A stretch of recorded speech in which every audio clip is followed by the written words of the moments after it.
How real is Mr. Robot? We're about to find out on the next Science Goes to the Movies.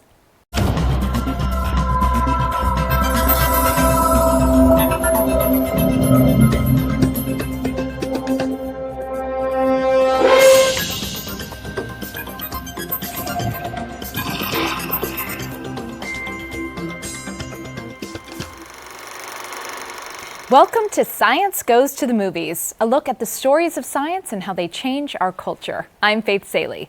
Today we're going to talk about USA's hit show, Mr. Robot. And we're delighted to have Rosario Gennaro, director of the Center for Algorithms and Interactive Scientific Software, return to the show to talk about real and fictional cybersecurity. Rosario, thank you for coming back. Thank you. Thank you for having me. In Mr. Robot, Rami Malek, who just won an Emmy, plays Elliot, a young cybersecurity programmer and mastermind hacker who is either saving or destroying the world. What are you talking about? The single biggest incident of wealth redistribution in history. So, Rosario, your research focuses on cryptology and cyber network security. How real is the fictional hacking in Mr. Robot? It's pretty real. Unfortunately, it's pretty real. There is a lot of hacking happening today, which is very similar to what happened in the show. People penetrating companies and infecting their systems with malware and viruses that causes the system to malfunction. There could be something like a denial of service attack in which the server stops responding, and so you're trying to reach a particular resource on the net, and that resource becomes unavailable.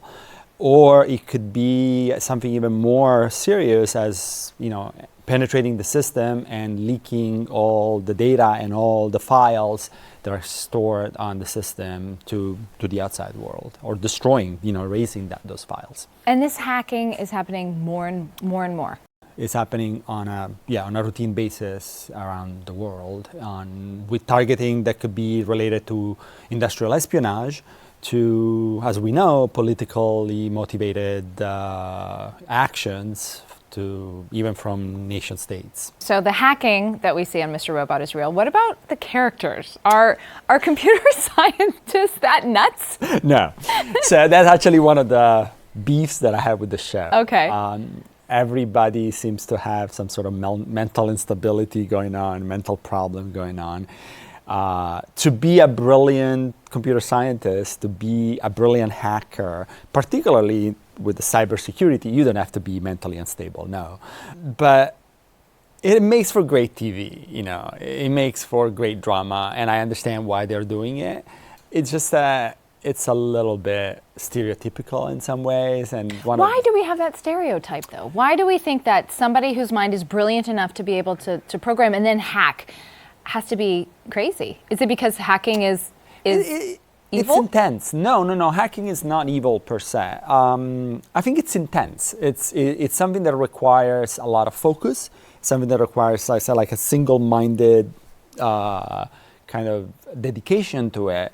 And so, can you explain what that kind of focus looks like? Because for the purposes of TV or movies, the drama is somebody typing furiously, urgently. Right. But does it take a long time to hack? Well, it depends on what you're trying to hack. Yes, it does. But it all depends what kind of bug you find. So it takes a lot of time to analyze code to figure out where the bug is. It takes a lot of time to try and test different strategies to figure out what's going to work and what's not going to work. And is that a solitary pursuit? Not necessarily, no. You see, for example, in Mr. Robot, the team, Mr. Robot's team, the F Society, they're a group and they work together. Before I joined CUNY, I was working at IBM and IBM Research, and there was the so-called team of ethical hackers. Team of ethical hackers? Yeah, okay. Which were basically hired by company to test their defense systems. So they were hackers, they were trying to break into the company, but what they were doing in order to make sure that all the defense systems were in place and working as assumed to be working. So I love that phrase. I can imagine a kid saying, "I want to be an ethical hacker." It's a great job. It's a wonderful job. But So, and it's something that you do together, but it's something also that require, but it's not just hacking in general, coding. It's something that can sort of grab you and keep you there. You know, like there was an episode in Mr. Robot where he talks about debugging. I don't program much anymore. My students do that for me these days.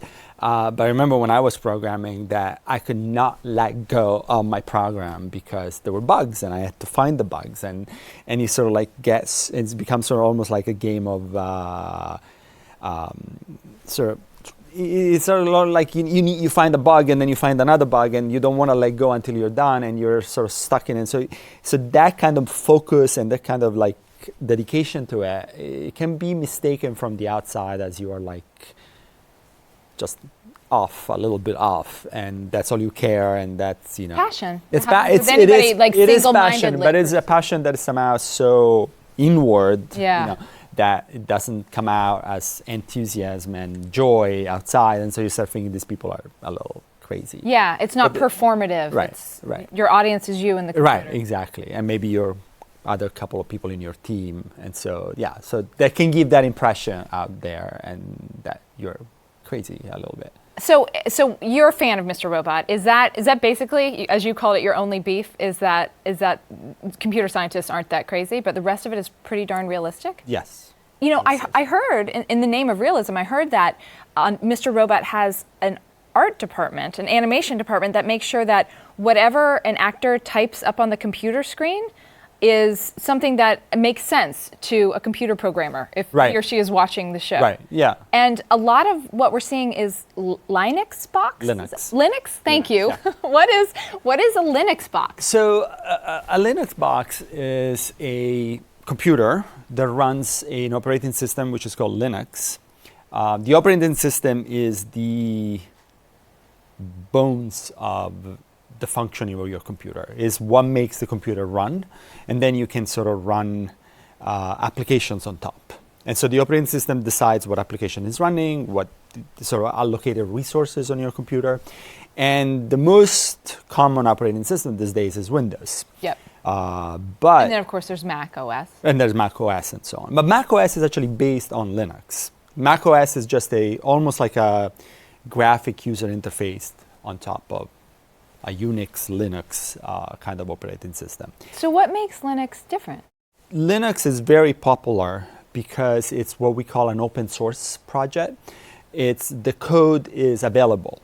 Everybody can look at the code of Linux and try to figure out what's going on there, as opposed to Microsoft Windows, where the code is proprietary and we don't know how. I mean, we do know how it works, but we don't see the code, and that means that if there is a bug, we don't know where the bug is, we have to rely on Microsoft to fix it, and so on. With Linux, because this is a collaboratively developed code base. Like a wiki code base. It's basically a wiki code base that people develop together, and everybody can look at. There is this sort of sense that because we all know what's going on in the code, that we can have a better sense of where the vulnerabilities are, how to fix them, and how to make them and how to make the system more secure. So Linux has become more and more popular as a way of making sure that your system is somewhat more stable. At the same time, you also have that is not foolproof. A couple of years ago, we had the famous Heartbleed bug that would reveal all your keys and all your secrets out in the open, and that was due to a careless coding of a crucial part. I think I personally have that bug because I tell everybody everything. Well, I'm sure that's exactly what he did. And the hackers on the show communicate using something called an IRC? IRC. What is that? Oh, IRC is prehistory. It's prehistory? It's prehistory. Well, so IRC stands for Internet Relay Chat, and those were among the first chat rooms that were developed over the internet. Back when the internet was a small network of academic and military sites, because that's how the internet started. What decade is this? late 80s, early 90s. This is when Al Gore invented it, right? Right, yeah, Right. yeah. Al Gore is the founder of the IRC. So I remember, I started grad school in 1990. I remember logging into IRC. There was no AIM messenger. There was no Yahoo. There was nothing. There was just my little terminal box, which was a unique box at that time. And I would log into IRC server, and most of the IRC chat rooms were technical chat rooms in which people talk about hacking. But there were chat rooms also about anything. At that time I was also, just to put a little personal story there, I was coming out. I was at 20 something, and there was a chat room for gay people, and it was the one place where I started, Wow. chatting with other gay men, because I didn't know anybody. Yeah. So it was the first chat room of the internet, and it's sort of survived to today, and is now at this point is mostly used by techies because they're still attached to it, because that was the place where they were communicating at the beginning. Back in 1990, when you were on an IRC channel Right. coming out, what was your username? Was it Oh my God, I don't hot remember. Italian guy? No. Was it- I wish. I actually don't even remember. But I actually met my first date that way. So, Really? yeah. Wow, Yeah. this is like Oh my God! Match.com. And then when I heard IRC on the side, I know but to see sort of brought up in the show was kind of funny Yeah. for me. Yeah, right. Yeah. What is an algorithm, and how does it fit into the world of computer coding? Well, that's a $1 million question.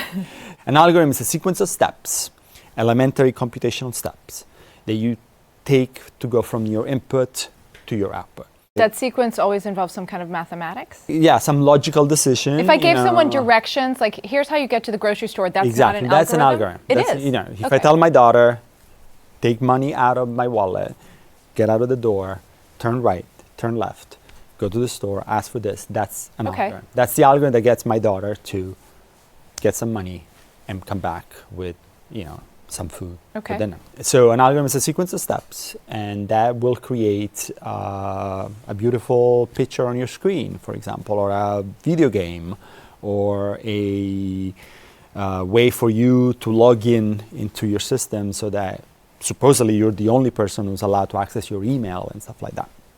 An algorithm is then translated into a piece of code. So you can think of it as the algorithm designer being the architect or the engineer, and then the programmer being the construction company that builds the house. Okay. Right?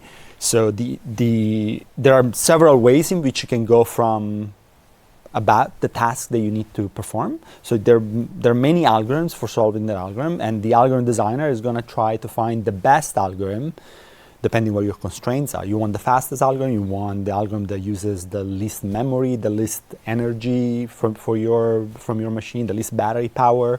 Depending what your constraints are, you choose a particular algorithm, and then somebody else, could be the same person, but usually somebody else will turn it into pieces of code that can be run by the machine.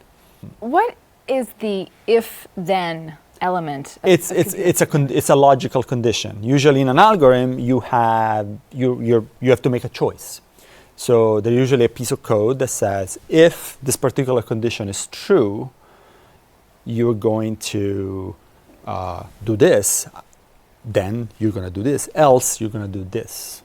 So, and that's a choice in which your algorithm then bifurcates into two possible paths, and then so on and so on, right? Exactly.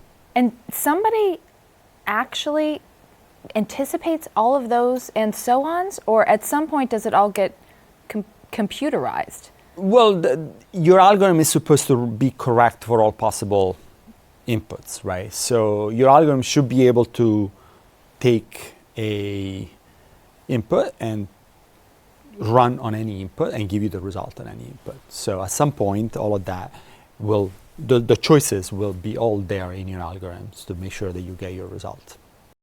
In season 1 of Mr. Robot, Elliot and his sister Darlene insert code into E-Corp's banking division using malicious code that is known as ransomware.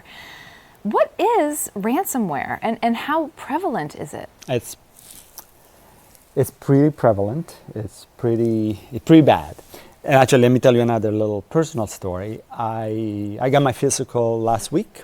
I made my doctor appointment. I walk into my doctor's office, and he's at the desk, at the front desk, and he looks up and he says, how funny that the encryption guy is coming in right at the time in which my office computer has been ransomware.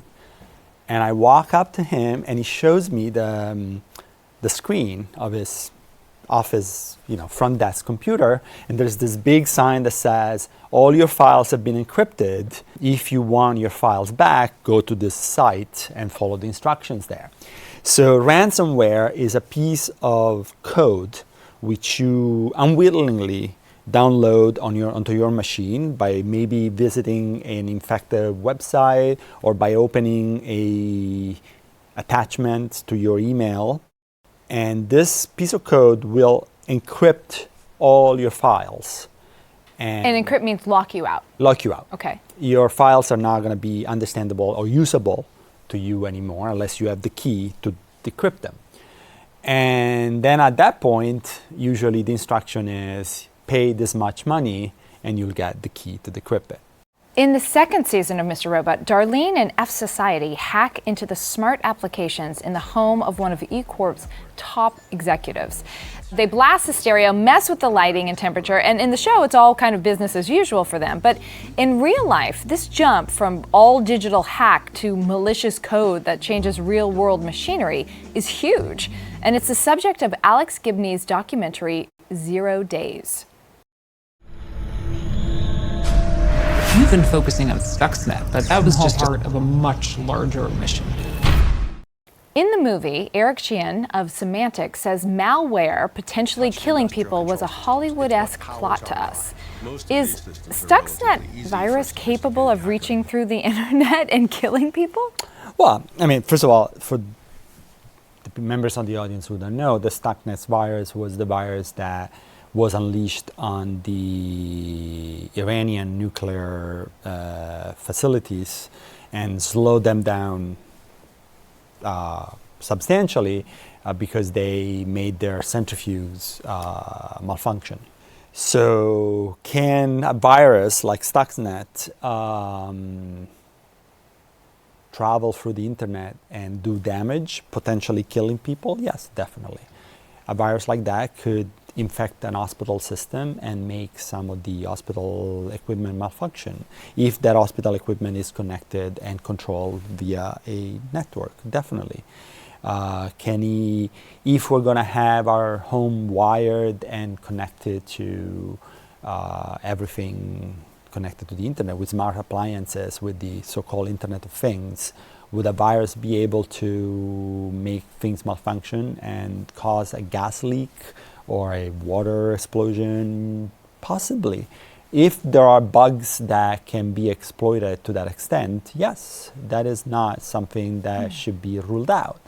Do I want to scare people and terrify people? No. I mean, we are not there yet, particularly with smart homes and stuff like that.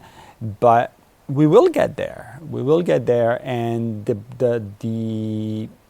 goal is to get there in a safe way, in which safeguards are in place to prevent that kind of malware to come in, and if it does come in, to prevent, for like large damage or loss of life and stuff like that. But it is not theoretically or conceptually not out of reality.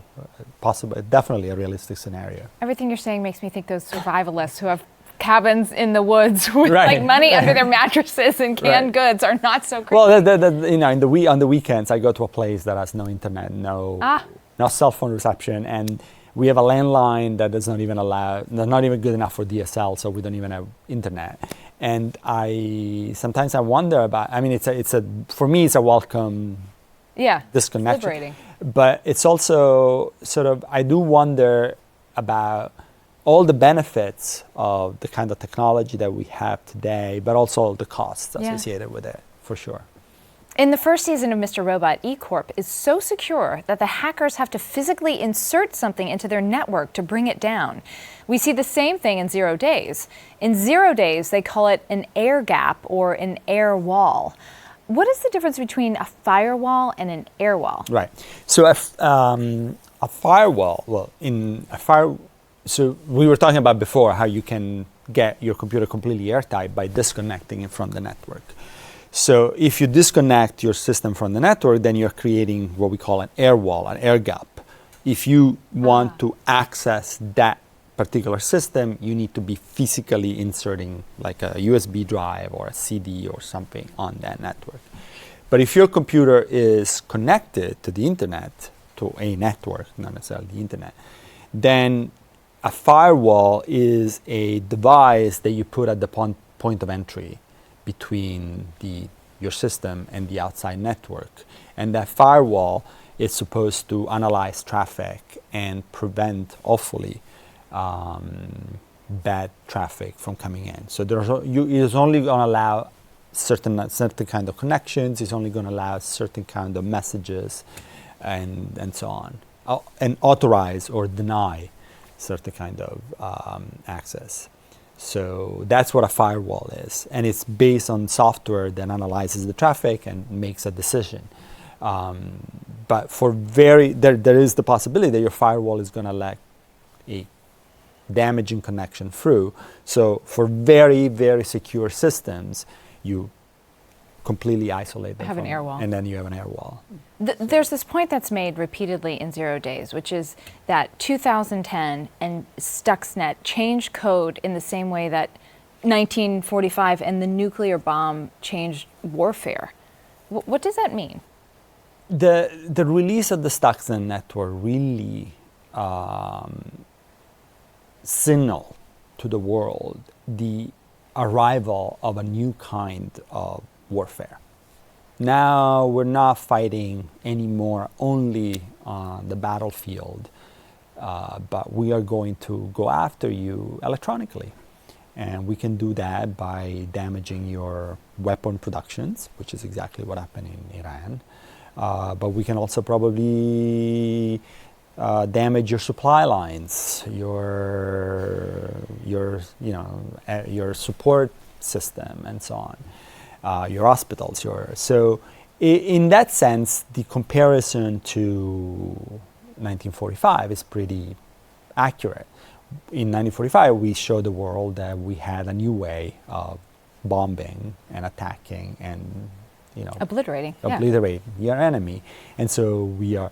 So I would say that maybe the only difference would be that we have been aware of the possibility of doing this. So like electronic warfare was a known concept before Stuxnet. It's just that Stuxnet really showed us that it's actually possible. Real and potent. And public. But with so many myriad possibilities for attack, will cyber defense always lag behind cyber offense? It's a little bit of an arms race, for sure. So we're playing catch up a lot of the times. There's a bug. We're trying to figure out how to react to that. There's also another thing that you can do, which is to be prepared. A lot of the work in encryption is designed to really prevent a lot of damage. So when the attack is successful, if somebody's coming into my system to find my emails, and release them to the public, maybe I can prevent them from penetrating my system because my system, there's a bug in the operating system, but I can encrypt my files. And they can come in, and if my files are encrypted, they won't be able to. They're just banging on the door. Yeah, there's no damage, right? So, and the big question is how to do that so that even if my files are encrypted on my system, I can still get the full utility and the full access and the full, without having to burden my system with added complexity. So can my data exist encrypted on my system or even on the cloud, which is what a lot of businesses are doing right now. They're not maintaining their own computer system. They're paying IBM, Microsoft, Google to keep all their data on their servers. Can I keep my data somewhere? It doesn't matter if it's my system or the cloud, encrypted so that it's protected from unauthorized access, which I can't really control if it's in operating system buggy kind of issue, and yet not having to pay too much complexity in accessing and do whatever I usually do with my data.